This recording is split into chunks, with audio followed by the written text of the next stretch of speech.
আপনার উম্মতের যে সকল বান্দারা নেককার হবে, দিনদার হবে, পরহেজগার হবে, আল্লাহ তাআলাকে ভয়কারী হবে, আল্লাহ তাআলার হুকুম আহকাম পালনকারী হবে, আল্লাহ তাআলার নাফরমানি থেকে বিরত থাকনেওয়ালা হবে, নবী আপনার জন্য সুসংবাদ আমি দিয়ে দেই, সেই সকল বান্দাদের জানটা আমি এমন ভাবে কবজ করব যেন ওই বান্দাগুলা তার মায়ের কুলে ঘুমিয়ে পড়লে যেভাবে তার কষ্ট হয় না, আপনার উম্মতের নেককার পরহেজগার বান্দা যারা থাকবে আমি তাদের জানটাও এভাবে কবজ করব। সুবহানাল্লাহ।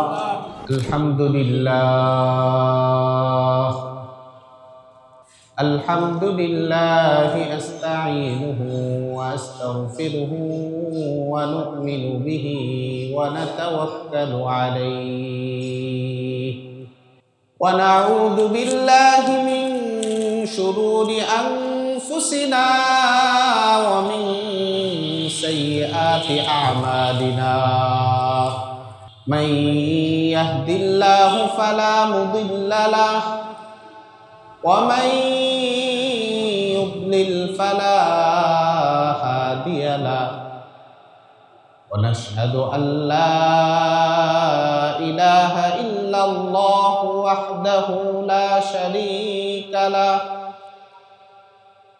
ونشهد أن سيدنا وسندنا وحبيبنا وحبيب ربنا وأولانا ومولانا محمد صلى الله عليه وعلى آله وأصحابه وبارك وسلم تسليما كثيرا كثيرا. أما بعد فأعوذ بالله من الشيطان الرجيم.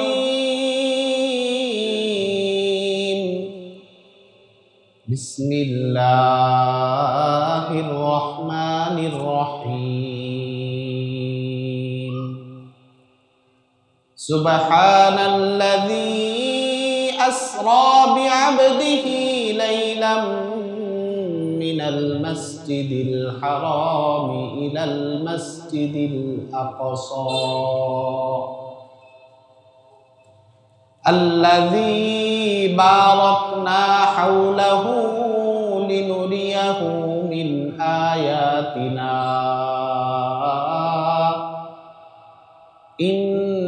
إنه هو السميع البصير. وقال تعالى في آية آخر ثم دنا فتدلى فكان قاب قوسين أو أدنى. صدقت يا رب العالمين. وعن ابن عباس رضي الله عنه قال قال رسول الله صلى الله عليه وسلم رأيت ربي عز وجل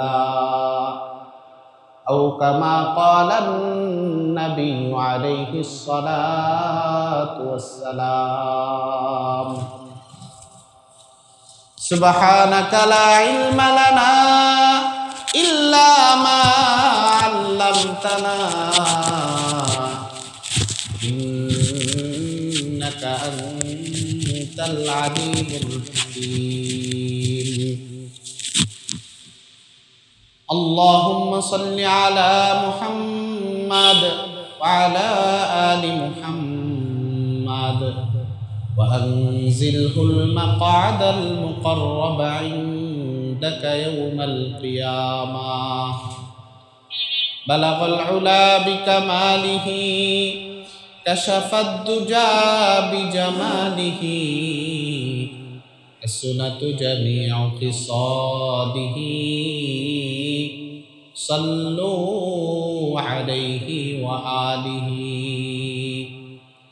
বালাগাল উলা বিকামালিহি কাশাফাদ দুজা বিজামালিহি আসনাতু জামিউ খিসাদিহি সাল্লু আলাইহি ওয়া আলিহি। আলহামদুলিল্লাহ, আল্লাহ তাআলার দরবারে অসংখ্য অগণিত শুকরিয়া আদায় করছি। মহান মালিক আমাকে আপনাকে অত্যন্ত দয়া করে, মায়া করে, মেহেরবানি করে দুনিয়াবি সমস্ত কাজ থেকে ফারেক করে আল্লাহ তাআলার এক মহান হুকুম জুমার নামাজ আদায় করার লক্ষ্যে আল্লাহ তাআলার ঘর মসজিদে আসার মতো, বসার মতো তৌফিক দান করেছেন। প্রত্যেকে অন্তর থেকে জবান খুলে শুকরিয়া আদায় করে জুড়ে সুরে বলে আলহামদুলিল্লাহ। লক্ষ কোটি দুরুদ সালাম আকায়ে নামদার তাজদার মদিনা আহমদ মুস্তফা মুহাম্মদ মুস্তফা হযরত মুহাম্মদুর রাসূলুল্লাহ সাল্লাল্লাহু আলাইহি ওয়াসাল্লামের আলিশান দরবারে মুহতারাম মুআজ্জাজ মুসল্লিয়ানে কেরাম, আপনারা সকলেই অবগত আছেন আমাদের ধারাবাহিক আলোচনা চলছিল মি'রাজুন নবী সাল্লাল্লাহু আলাইহি ওয়াসাল্লাম এর ঘটনা বিস্তারিতভাবে আলোচনার ব্যাপারে। আমরা ইতিপূর্বে 2 জুমায় আল্লাহ তাআলার ফজল ও করমে কিঞ্চিত আলোকপাত করেছি। আজকে ইনশাআল্লাহ আমরা মেরাজের আরো কিছু আলোচনা আপনাদের সামনে পেশ করব। মুহতারাম মুআজ্জাজ মুসল্লিয়ানে কেরাম, শুরুতেই বলে রাখি আজকের দিন 26শে রজব। আমরা প্রথমে বলেছিলাম মেরাজের যে তারিখ সর্বসম্মত এবং যেটার ব্যাপারে আকসার অভিমত পেশ করেছেন সেটা হলো 26শে রজব দিবাগত রাত, অর্থাৎ আজকের যেই দিবস এই দিনের দিবাগত রাতে আল্লাহর নবী সাল্লাল্লাহু আলাইহি ওয়াসাল্লামের মিরাজ সংঘটিত হয়েছে। এটা আকসারের অভিমত। অনেকে জিজ্ঞাসা করে সবে মিরাজ কবে, তো তাদেরকে জানাবেন আজকের দিবাগত রাতে হলো সবে মিরাজ। আল্লাহ তাআলা আমাদের সবাইকে এই দিনের গুরুত্ব মহত্ব বুঝবার মতো তৌফিক দান করুন। মুহতারাম মুআজ্জাজ মুসল্লিয়ানে কেরাম, আমরা গত সপ্তাহে আলোচনা করে আল্লাহর নবী সাল্লাল্লাহু আলাইহি ওয়াসাল্লামের সিদরাতুল মুনতাহায় পৌঁছা পর্যন্ত আলোচনা করেছিলাম। নবী পাক সাল্লাল্লাহু আলাইহি ওয়াসাল্লাম জিবরাইলকে সাথে নিয়ে সিদরাতুল মুনতাহায় গিয়ে পৌঁছলেন। সেখানে পৌঁছার পরে সেখান থেকে যখন আরো উপরের দিকে অগ্রসর হবেন, এই মুহূর্তে হযরতে জিবরাইল আলাইহিস সালাতু ওয়াস সালাম আল্লাহর নবীকে এবার বললেন, নবী আপনি একাই সামনের দিকে অগ্রসর হন, সামনে আর যাওয়ার অনুমতি আমার নাই। এই কথা বলার পরে আল্লাহর নবী বললেন, আপনি সামনে অগ্রসর হবেন না? জিবরাইল আমিন তখন বললেন, আল্লাহর পক্ষ থেকে এর থেকে উপরে ওঠার ক্ষমতা আল্লাহ তাআলা আমাকে দেওয়া হয় নাই। কবির ভাষায় এরকম যে যদি এর থেকে একটু সামান্য আমি উপরে উঠি, আমার যত ডানা আছে আল্লাহর তাজাল্লিতে সমস্ত ডানা পুরে সারখার হয়ে যাবে। তো এরপরে আল্লাহর নবী সাল্লাল্লাহু আলাইহি ওয়াসাল্লাম সামনে অগ্রসর হলেন, জিবরাইল আমিন আর সামনে অগ্রসর হলেন না। তখন আল্লাহর নবী সাল্লাল্লাহু আলাইহি ওয়াসাল্লাম জিবরাইল আমিনকে তার পুরা আকৃতিতে, জিবরাইল আমিনের যে সম্পূর্ণ আকৃতি এই আকৃতিতে দেখতে পেয়েছিলেন। আল্লাহ তাআলা সূরাতুন নাজমের মধ্যে এই কথাটা এভাবে বলেছেন, ওয়ালাকাদ রাআহু নাজলাতান উখরা ইনদা সিদরাতিল মুনতাহা ইনদাহা জান্নাতুল মাওয়া। আল্লাহ তাআলা বলেন, জিবরাইল আমিনকে আল্লাহর নবী এই সময়ে ওয়ালাকাদ রাআহু নাজলাতান উখরা, যে আল্লাহর নবী জিবরাইল আমিনকে আরো একবার তার পুরা আকৃতিতে দেখেছিলেন। জিবরাইল আমিনের আকৃতি কেমন? হাদিসে পাকের মধ্যে এসেছে, নবী পাক সাল্লাল্লাহু আলাইহি ওয়াসাল্লাম বলেন, আমি তাকে দেখেছি তার ৭০,০০০ ডানা রয়েছে। সুবহানাল্লাহ। এবং আমি যখন তাকে দেখেছি সেখানে আমার কাছে মনে হয়েছে শুধু জিবরাইলের ডানাগুলো দিয়ে পুরা আসমান ভরপুর হয়ে আছে। এত বিশাল দেহের অধিকারী জিবরাইল আমিন। এরপরে আল্লাহর নবী সাল্লাল্লাহু আলাইহি ওয়াসাল্লাম সামনের দিকে অগ্রসর হলেন, উপরের দিকে উঠতে থাকলেন। উঠতেছেন তো উঠতেছেন, একা নির্জন সফর, নিস্তব্ধ এলাকা, কোনো আওয়াজ নাই, কোনো শব্দ নাই। উঠতেছেন তো উঠতেছেন। এক সময় সেখানে নবী পাক সাল্লাল্লাহু আলাইহি ওয়াসাল্লাম দেখতে পেলেন আল্লাহর পক্ষ থেকে নবী পাক সাল্লাল্লাহু আলাইহি ওয়াসাল্লামের জন্য একটা বাহন প্রেরণ করা হয়েছে। বাহনের কালারটা হলো সবুজ কালার, জান্নাতি বাহন, যেটাকে বলা হয় রফরফ। আল্লাহ তাআলা এই বাহনের ব্যাপারে সূরাতুর রহমানের মধ্যে উল্লেখ করেছেন যে জান্নাতীদের বাহন এই রফরফ কেমন হবে। আল্লাহ তাআলা বলেন, মুত্তাকিইনা আলা রফরফিন খুদরিন ওয়া আবকারিন হিসান ফাবিআইয়ি আলাই রাব্বিকুমা তুকাযযিবান। আল্লাহ তাআলা বলেন, জান্নাতীদের জন্য এই সবুজ বাহন তাদেরকে দেওয়া হবে, যার নাম হলো রফরফ। এই বাহনটা স্বয়ংক্রিয়ভাবেই চলতে পারে। এই বাহনের উপরে জান্নাতি উঠার পরে সে যেটা মনে করবে যে আমি এখান থেকে অমুক জায়গায় যাব, মুহূর্তের মধ্যে জান্নাতি বাহন তাকে সেখানে নিয়ে চলে যাবে। সুবহানাল্লাহ। এই সবুজ বাহন জান্নাতীদেরকে দেওয়া হবে। সেই বাহন এখন আল্লাহর নবী সাল্লাল্লাহু আলাইহি ওয়াসাল্লামের সামনে উপস্থিত। আল্লাহর নবী সাল্লাল্লাহু আলাইহি ওয়াসাল্লাম এই বাহনের উপরে উঠে বসলেন। বাহনের উপরে ওঠার পরে বাহনটা আল্লাহর নবীকে নিয়ে এমন ক্ষিপ্র গতিতে উপরের দিকে অগ্রসর হইতে থাকলেন। অনেক ক্ষিপ্র গতিতে উপরের দিকে উঠতেছে তো উঠতেছে, তার কোনো শেষ নাই, সীমা নাই। এই সময়ের মধ্যেও আল্লাহর নবী সাল্লাল্লাহু আলাইহি ওয়াসাল্লামকে আল্লাহ তাআলা অনেকগুলো বিষয় প্রত্যক্ষ করিয়েছেন, দেখিয়েছেন। আল্লাহ তাআলার ৭ আসমানের উপরে আল্লাহর লীলা খেলা কেমন, এগুলো আমাদের নবী মুহাম্মদুর রাসূলুল্লাহ সাল্লাল্লাহু আলাইহি ওয়াসাল্লামকে আল্লাহ তাআলা দেখিয়েছেন, আল্লাহর নবীকে সাক্ষী বানিয়েছেন। নবী পাক সাল্লাল্লাহু আলাইহি ওয়াসাল্লাম মেরাজ থেকে প্রত্যাবর্তনের পরে বর্ণনা করেন, আল্লাহর নবী সাল্লাল্লাহু আলাইহি ওয়াসাল্লাম বলেন, উপরের দিকে যখন আমি উঠতেছিলাম, আমি আল্লাহ তাআলার ফেরেশতাদেরকে, বিভিন্ন কাজে নিয়োজিত ফেরেশতাদেরকে দেখেছি। এক একজন ফেরেশতা আল্লাহ তাআলার এক এক হুকুম আহকাম পালনের জন্য সেখানে তারা রয়েছেন। আল্লাহ তাআলার বিশাল দেহের অধিকারী ফেরেশতারা এক একজন এক এক দায়িত্বে নিমজ্জিত রয়েছেন।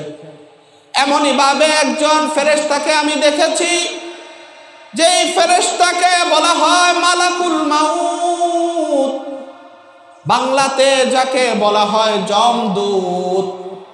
আল্লাহর নবী সাল্লাল্লাহু আলাইহি ওয়াসাল্লাম বলেন, আমি যখন উপরের দিকে উঠতেছিলাম, অনেক ফেরেশতাদের মধ্যে আমি মালাকুল মাউতের সাথে সাক্ষাৎ করি, আমার সাথে তার সাক্ষাৎ হয়ে যায়। আল্লাহ তাআলা আমাকে দুনিয়ার মানুষের জান কবজ করার জন্য নিয়োজিত করেছেন। তাদের জানটা আমি এভাবে কবজ করি, মানুষটা যেরকম হবে, মানুষটা যদি দিনদার হয়, পরহেজগার হয়, তার জানটাকে আমি এমন ভাবে বের করি যেন ব্যক্তিটা তার মায়ের কোলে দুধ খেতে খেতে ঘুমিয়ে পড়ছে।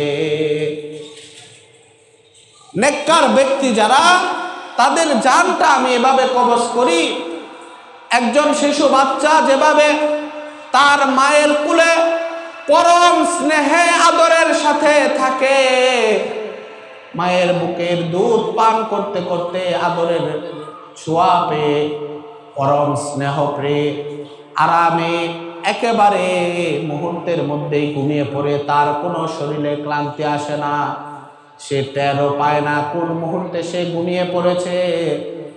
আমি আপনার উম্মতের যেই সকল বান্দারা নেককার পরহেজগার, তাদের জানগুলাও এভাবে কবজ করি, তাদের কোনো কষ্ট হয় না।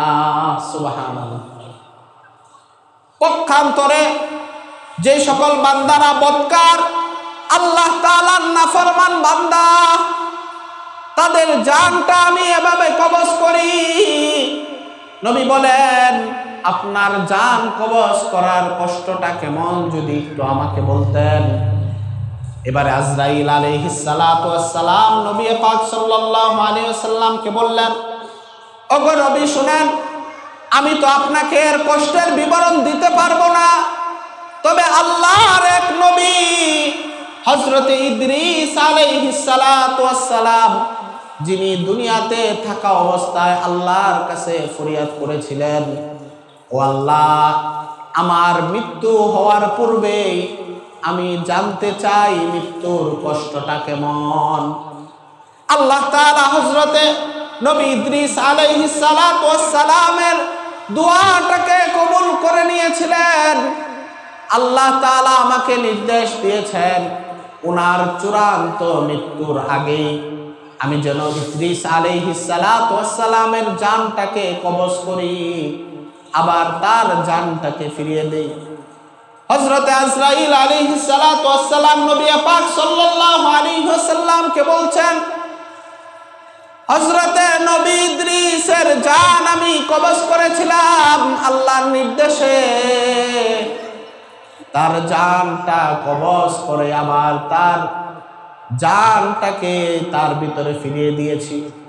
ফিরিয়ে দেওয়ার পরে এবার আমি হযরতে নবী ইদ্রিস আলাইহিস সালাতু ওয়াস সালামের কাছে জানতে চাইলাম, ও নবী, আপনাকে আল্লাহর পক্ষ থেকে নির্দেশে আমি জান কবজ করে আবার ফিরিয়ে দিয়েছি, আপনি একটু আপনার অভিব্যক্তিটা পেশ করেন, জান কবজ করার কষ্টটা কেমন, একজন মানুষের রূহটা বের হয়ে যাওয়া, তার মৃত্যু হওয়ার কষ্টটা কেমন, এটা একটু নবী ইদ্রিস আলাইহিস সালাম, আপনার সাথে তো এই কাজ হয়েছে, আপনি একটু ব্যক্ত করেন।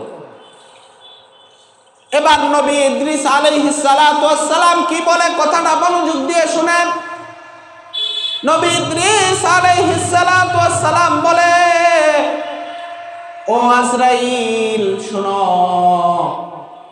আমার জানটা যখন কবজ হয়েছে, তুমি যখন আমার রূহটা আমার ভিতর থেকে বের করে নিয়েছ, আমাকে আমার মৃত্যু দিয়েছ, সেই সময় মৃত্যুর কষ্টটা আবার কেমন হয়েছে এটা তো আমি তোমাকে বোঝাতে পারবো না। তবে আমি তোমাকে বলি, একজন জীবন্ত মানুষ, যার জীবন রয়েছে, যার প্রাণ রয়েছে, এমন একটা প্রাণীর শরীর থেকে যদি তার চামড়াটা তার জীবন্ত অবস্থায় খোলা হয়, তার শরীরের চামড়াটা যদি কোনো কিছু দিয়ে তার থেকে আলাদা করা হয়, প্রাণীটার মানুষটার যেরকম কষ্ট হবে, একজন মানুষের মৃত্যু হওয়ার সময় তার চাইতেও বেশি কষ্ট হয়।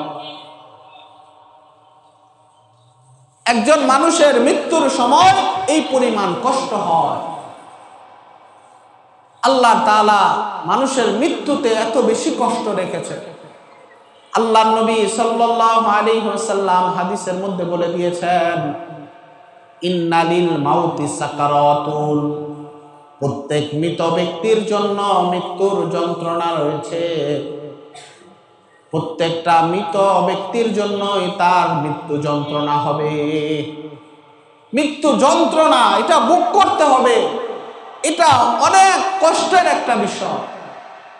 নবী ইদ্রিস আলাইহিস সালাতু ওয়াস সালামের এই কথাটা শোনার পরে আজরাইল আলাইহিস সালাতু ওয়াস সালাম যেই কথাটা বলেছেন, এটা একটু লক্ষ্য করে শুনেন। আজরাইল আলাইহিস সালাতু ওয়াস সালাম এবারে বলে, নবী ইদ্রিস আলাইহিস সালাম শুনেন, আপনাকে আমি যেইভাবে জান কবজ করেছি, আল্লাহর কসম করে আমি বলছি, আপনার চাইতে সহজভাবে দুনিয়ার কোনো মানুষের জান আমি কবজ করি নাই। সব থেকে সহজ জান যার কবজ করা হয়েছে, সেই ব্যক্তিটাই বলেছে এমন কষ্ট শরীরের চামড়া খুলে নিলেও এই পরিমাণ কষ্ট হবে না। এখন একটু চিন্তা করেন, মৃত্যুর যন্ত্রণাটা কেমন হবে? সেই যন্ত্রণা সহ্য করার ক্ষমতা আমার আর আপনার আছে নাকি? কি বলেন, আছে আমার আর আপনার? মৃত্যু তো সবার হবে, এই কথা তো কারো অস্বীকার করার কোনো সুযোগ নাই। মৃত্যু সবার হবে, এটা বৃদ্ধ হোক, যুবক হোক, শিশু হোক, সবাই জানে। আমার মৃত্যুর ডাক যে কোনো মুহূর্তে বেজে যাবে, আমি চিরকাল দুনিয়াতে থাকতে পারবো না। ভাইরারে আমার, এই মৃত্যু যন্ত্রণা থেকে বাঁচতে চাইলে একটা মাত্র পথ আছে। এই পথটার কথা হযরত আজরাইল আলাইহিস সালাতু ওয়াস সালাম আমাদের নবীকে জানিয়ে দিয়েছেন।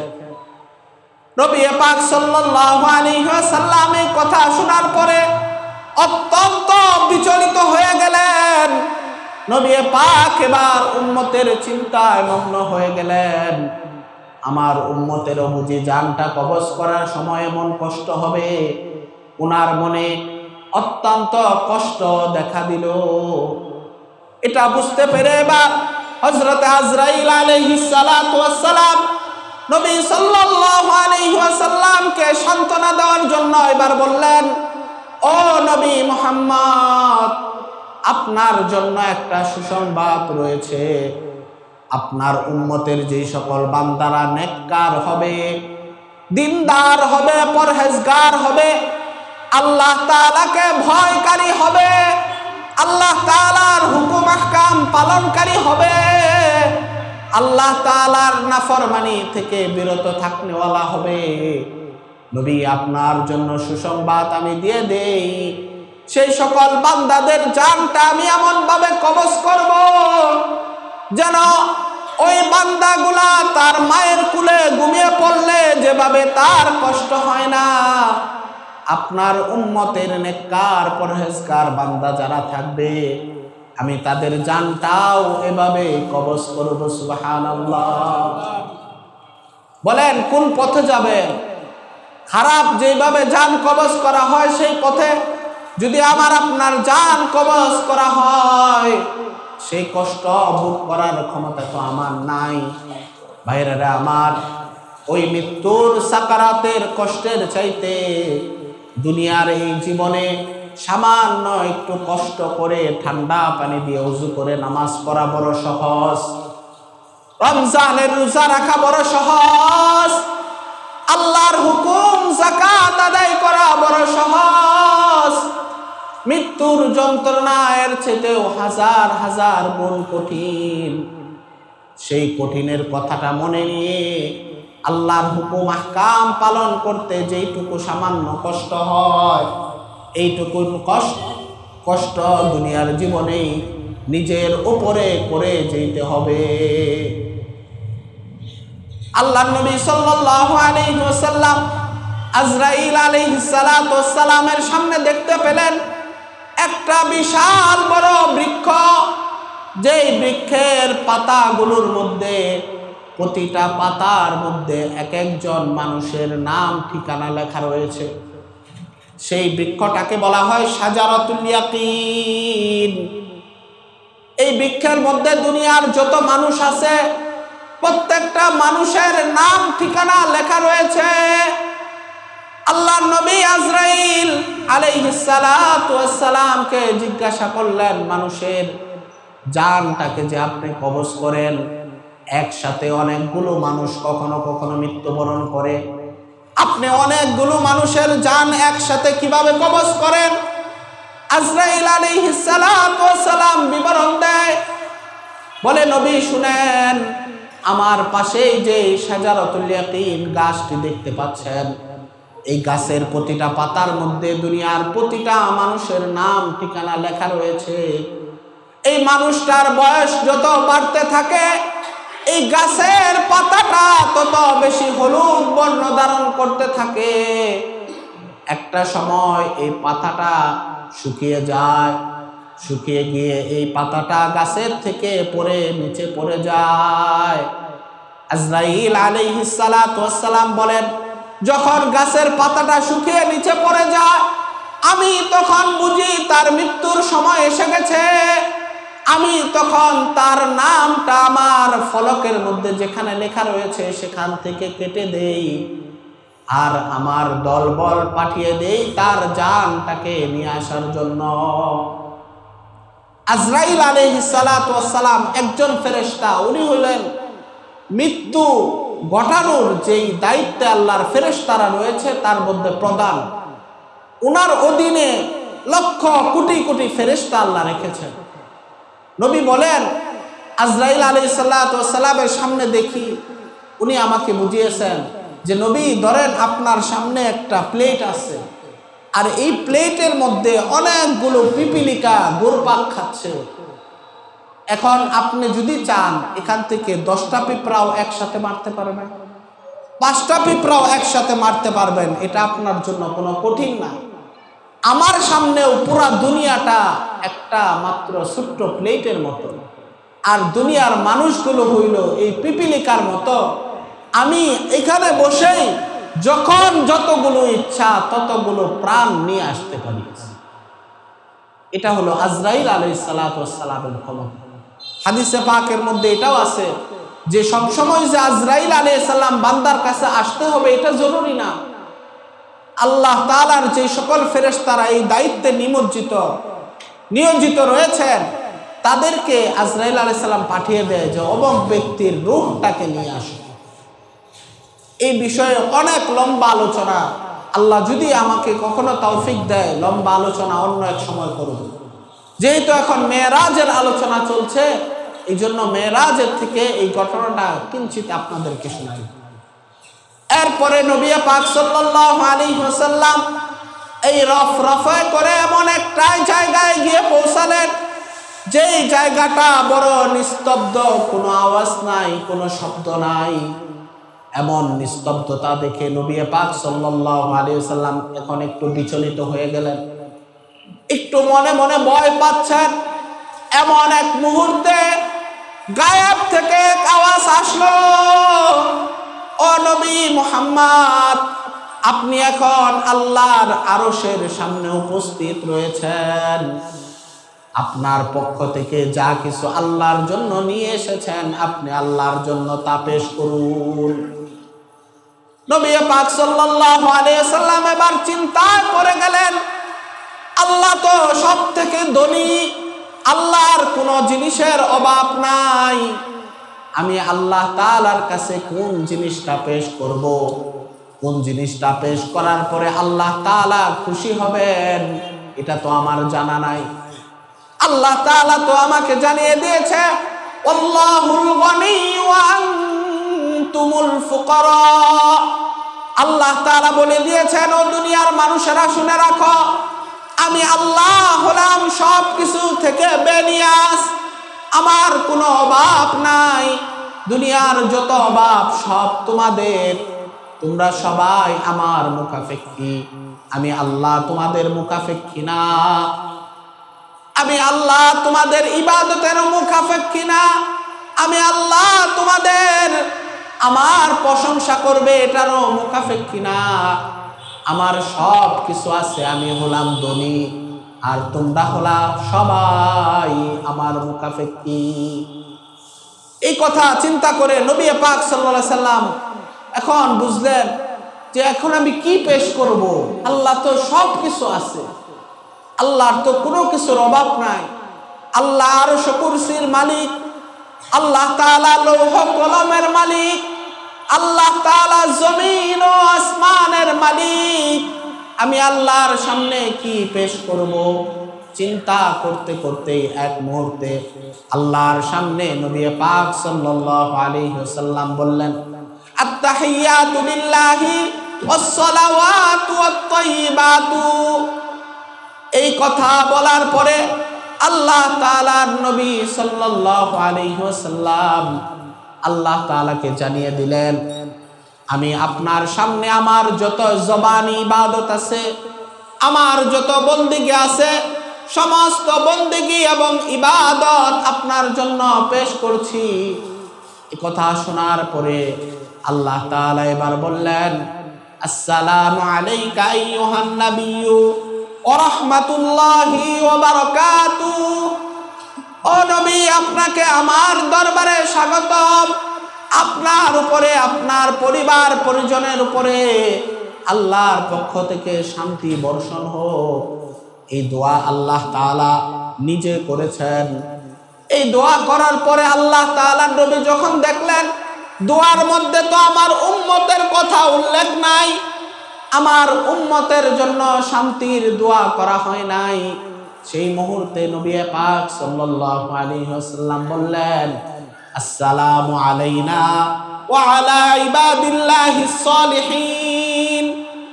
ও আল্লাহ, শুধু শান্তি আমার জন্য একার না, বরং আমার উম্মতের যারা নেককার পরহেজগার আপনার বন্দেগী করে এমন উম্মত আছে, আপনি যেই শান্তি আমার জন্য প্রেরণ করেছেন এই শান্তি তাদের জন্য বর্ষণ হোক। সুবহানাল্লাহ।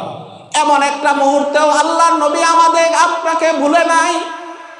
যখন একজন মানুষ তার প্রেমাস্পদের সাথে সময় কাটায়, তার মা বাবার কথা ভুলে যায়, তার আপনজনের কথা ভুলে যায়, কিন্তু নবী আমার উম্মতের প্রতি এত দয়ালু, এত দয়ালু, এই সময়টাতেও উম্মতের কথা ভুলে নাই। নবী পাক সাল্লাল্লাহু আলাইহি ওয়াসাল্লাম এবং আল্লাহ তাআলার এই কথোপকথন ফেরেশতারা দেখে এখন ফেরেশতারা তাদের জবান দিয়ে তারা বলে উঠল, আশহাদু আল্লা ইলাহা ইল্লাল্লাহু ওয়া আশহাদু আন্না মুহাম্মাদান আবদুহু ওয়া রাসূলুহু। ফেরেশতারা এবার বলে উঠল, আমরা আল্লাহ তাআলার একত্ববাদের স্বীকারোক্তি দিচ্ছি এবং নবী পাক সাল্লাল্লাহু আলাইহি ওয়াসাল্লাম আল্লাহ তাআলার প্রেরিত বান্দা ও রাসূল এই স্বীকারোক্তি দিচ্ছি। পুরাটা মিলে এই তাশাহুদ আত-তাহিয়াতু যেটা আমরা নামাজের মধ্যে পড়ি, এই আত-তাহিয়াতু যেটা আমরা নামাজের মধ্যে পড়ি, এটা এত বেশি গুরুত্ব পেয়েছে। এরপরে থেকে আল্লাহ তাআলা নামাজের প্রতি ওয়াক্তের মধ্যে, প্রতি নামাজের মধ্যে এই আত-তাহিয়াতু ওয়াজিব সাব্যস্ত করে দিয়েছেন। আত-তাহিয়াতু পড়া কি ওয়াজিব না? যদি 4 রাকাত নামাজ হয় 2 বার পড়তে হয়, 2 রাকাত নামাজ হইলে 1 বার পড়তে হয়। 2 অবস্থায় আত-তাহিয়াতু পড়া ওয়াজিব। আল্লাহর নবী সাল্লাল্লাহু আলাইহি ওয়াসাল্লাম আল্লাহর সাথে সেখানে যাওয়ার পরে সরাসরি সাক্ষাৎ করেছেন, সরাসরি আল্লাহ তাআলার সাথে দেখা পেয়েছেন, আল্লাহ তাআলাকে নিজের চোখে দেখেছেন। হযরত ইবনে আব্বাস রাদিয়াল্লাহু আনহু থেকে বর্ণিত একখানা হাদিস, আল্লাহর নবী সাল্লাল্লাহু আলাইহি ওয়াসাল্লাম নিজে বলেন, রাআইতু রাব্বি আযজা ওয়া জাল্লা, আমি মেরাজে গিয়ে আল্লাহর নবীকে সরাসরি দেখেছি, সুবহান আল্লাহ তাআলাকে সরাসরি দেখেছি, সুবহানাল্লাহ। নবী বলেন আমি আল্লাহকে সরাসরি সেখানে দেখেছি। এই সরাসরি আল্লাহ তাআলাকে দেখে নবী সাল্লাল্লাহু আলাইহি সাল্লাম এসেছেন। আরেকবার দুনিয়া যখন সব কিছু শেষ হয়ে যাবে, কিয়ামত কায়েম হয়ে যাবে, আল্লাহ তাআলা বান্দাদেরকে জান্নাতে দিয়ে দিবেন। জান্নাতে দেওয়ার পরে বান্দাদেরকে এবার জিজ্ঞাসা করবেন, ও আমার বান্দারা, আমি তো তোমাদের উপরে সন্তুষ্ট হয়েছি, তোমাদের জন্য জান্নাতের ফয়সালা করেছি, এখন তোমরা বলো তোমাদের কোন জিনিসের প্রয়োজন, কোন জিনিসটা তোমাদের বাকি রয়েছে। তখন দুনিয়ার মানুষগুলো আল্লাহ তাআলার কাছে পেশ করবে, আল্লাহ আমরা যে জান্নাতে এসেছি সব কিছু আমাদের পেয়েছি, সব কিছুই আমরা পাওয়ার পরেও আমাদের কাছে মনে হচ্ছে কি যেন আমরা পাই নাই, কি যেন আমাদের কমতি রয়েছে, আর সেটা হলো আমরা আপনার দিদার লাভ করি নাই। আল্লাহ আমরা আপনার কাছে আপনার দিদার চাই, আপনি আপনার দিদার দিয়ে আমাদেরকে ধন্য করুন। নবী পাক সাল্লাল্লাহু আলাইহি ওয়াসাল্লাম বলেন, হাদিসে পাকের মধ্যে বলে দিয়েছেন, সেই সময় আল্লাহ তাআলা দুনিয়ার ওই সকল মানুষ যারা জান্নাতি, তাদের সামনে আল্লাহ তাআলা তার নিজের আকৃতিটাকে দেখতে দিবেন। আল্লাহ নবী সাল্লাল্লাহু আলাইহি ওয়াসাল্লাম বলেন, পূর্ণিমার রজনীতে তোমরা যেভাবে চাঁদকে দেখতে পাও, কারো দেখতে কোনো অসুবিধা হয় না, তুমি বাংলাদেশের এই প্রান্তে থাকো ওই প্রান্তে থাকো, কোনো তোমার দেখতে সমস্যা হয় না। পৃথিবীর এই প্রান্তে ও প্রান্তে যেখানেই তুমি থাকো, পূর্ণিমার চাঁদ দেখতে যেমন তোমার কোনো অসুবিধা হয় না, জান্নাতের প্রত্যেকটা মানুষ আল্লাহ তাআলাকে এভাবে দেখবে, কারো কোনো অসুবিধা হবে না, সুবহানাল্লাহ। এই জান্নাতে যাওয়ার পরে মানুষেরা আল্লাহ তাআলাকে দেখবে। আর আমাদের নবী সাল্লাল্লাহু আলাইহি সাল্লামকে আল্লাহ তাআলা এই মেরাজে নিজের দর্শন করিয়েছেন, সুবহানাল্লাহ। এই মেরাজে যাওয়ার পরে আল্লাহর পক্ষ থেকে নবী পাক সাল্লাল্লাহু আলাইহি ওয়াসাল্লামকে 3টা হাদিয়া দেওয়া হয়েছে। আল্লাহ তাআলা তার বন্ধুকে কাছে নিয়ে 3টা হাদিয়া দিয়েছেন। 3টা হাদিয়া হলো, 1 নম্বরে আল্লাহ তাআলা মানুষের জন্য 50 ওয়াক্ত নামাজ দিয়েছেন। এটার ইতিহাস সামনে যদি সময় পাই এক সময় বলবো আপনাদেরকে। 50 ওয়াক্ত দেওয়ার পরে প্রথম আল্লাহ তাআলা আরশ থেকে ফিরে আসছেন, হযরতে নবী মুসা আলাইহিস সালামের সাথে দেখা। উনি বললেন যে 50 ওয়াক্ত নামাজ আপনার উম্মত পড়তে পারবে না, আপনি যান কমায় নিয়ে আসেন। এভাবে বারবার যাইতে যাইতে যাইতে যাইতে শেষ পর্যন্ত 5 ওয়াক্তে গিয়ে পৌঁছেছে। 5 ওয়াক্ত আনার পরেও মুসা আলাইহিস সালাম বলেছেন যে আপনার উম্মত এই 5 ওয়াক্তও পড়তে পারবে না। উনি তো কথাটা ঠিকই বলছে, ঠিক না? আমরা কি 5 ওয়াক্ত পড়তে পারি?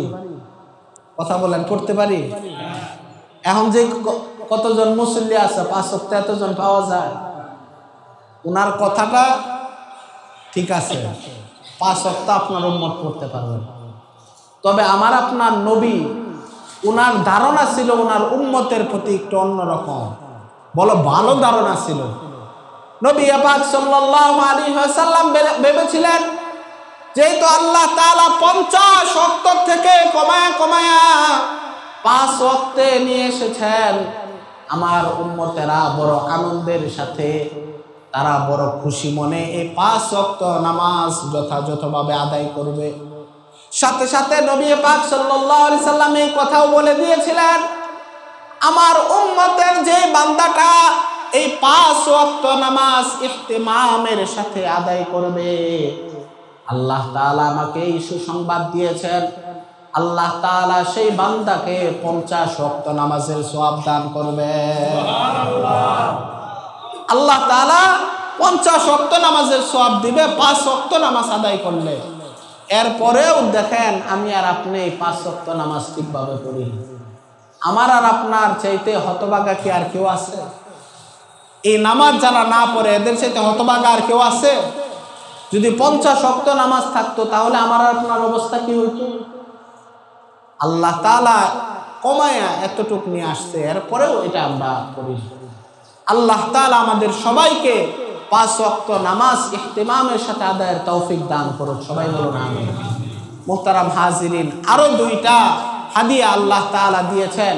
একটা হলো সূরা বাকারার শেষ 3 আয়াত, এবং এই 3 আয়াত আল্লাহ তাআলা আমাদের এই উম্মতের জন্য আল্লাহ তাআলা হাদিয়া স্বরূপ দিয়েছেন।